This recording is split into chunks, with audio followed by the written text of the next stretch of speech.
Hi, I'm Giri Prakash, and this is the Federal's Business News View.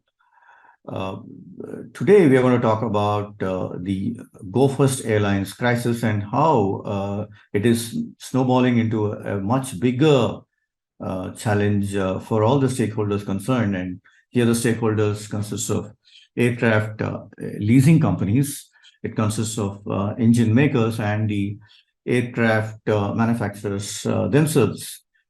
Last week, the National Company Law Tribunal admitted Go First in voluntary insolvency plea, resulting in a moratorium on the airline's financial obligations, which means that the lessors won't be permitted and it won't be possible for them to take possession of the aircraft leased to the airline. And this is turning out to be very challenging for the leasing companies who have actually used various means to uh, tell the National Company Law Tribunal as well as the government that this can lead to a very, very um, sensitive situation for all the domestic operators.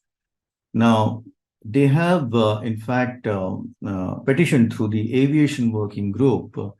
Aviation Working Group is a non-profit entity co-chaired by Airbus and Boeing, and comprises of some of the biggest, aircraft manufacturers, leasing companies, and financial institutions. What the AWG has done is that they have issued a watch list notice under the Cape Town Convention, the CTC Compliance Index, and India is a signatory to it. And what it means is, once you are a signatory to it, it will enable lessors to get their aircraft back from defaulting or defunct airlines. And please remember, this is something very, very important.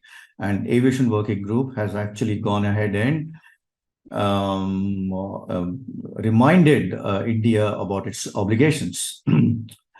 Now, the group apparently on Thursday wrote to the NCLT appointed interim resolution professional, IRP Abhilash Lal, saying that the aircraft should be returned to the lessors as per rules.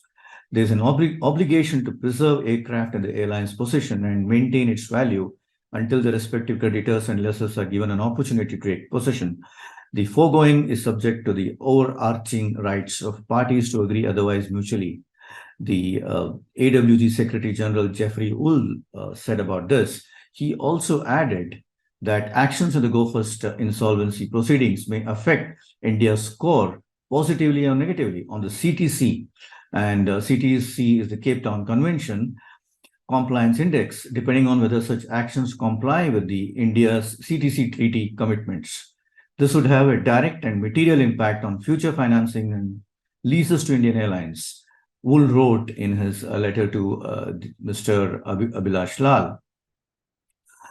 Meanwhile, the National Company Law Appellate Tribunal will pass an order on May 22nd on petitions filed by 3 aircraft lessors who have challenged the insolvency proceedings that went in favor of Go First. And but however, something else emerged recently with Mr. Varun Berry, who's the former chairman of Go First, and who once helmed or headed the Wadia Group's Britannia Industries. He spoke about how AWG has been resorting to double standards, and he actually asked them to focus on the Pratt & Whitney's substandard engines. He said that because of the problems with the Pratt & Whitney's engines, 100 aircraft are grounded in India, and there are many more worldwide. He also mentioned the fact that there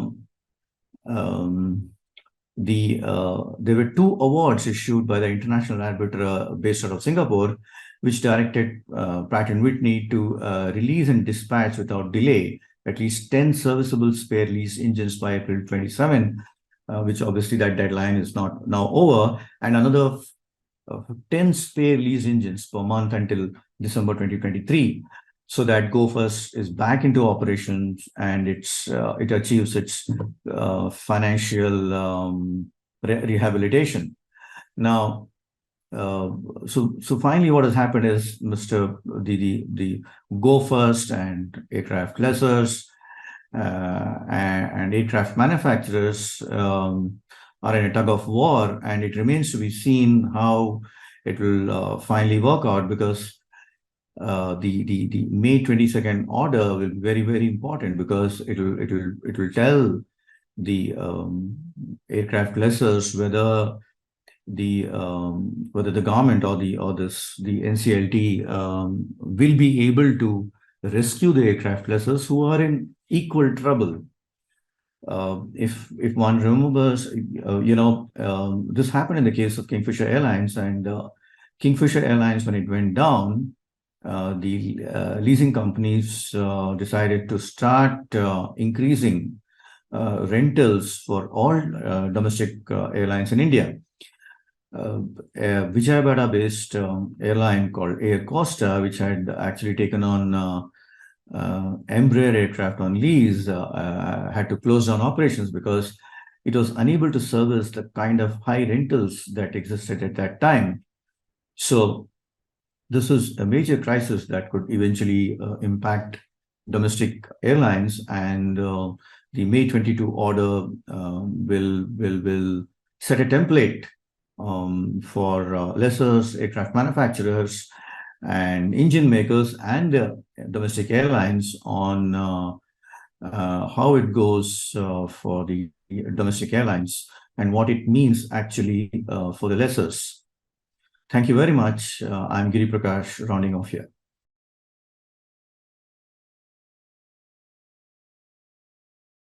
Subscribe to the Federal's YouTube page for more news and updates.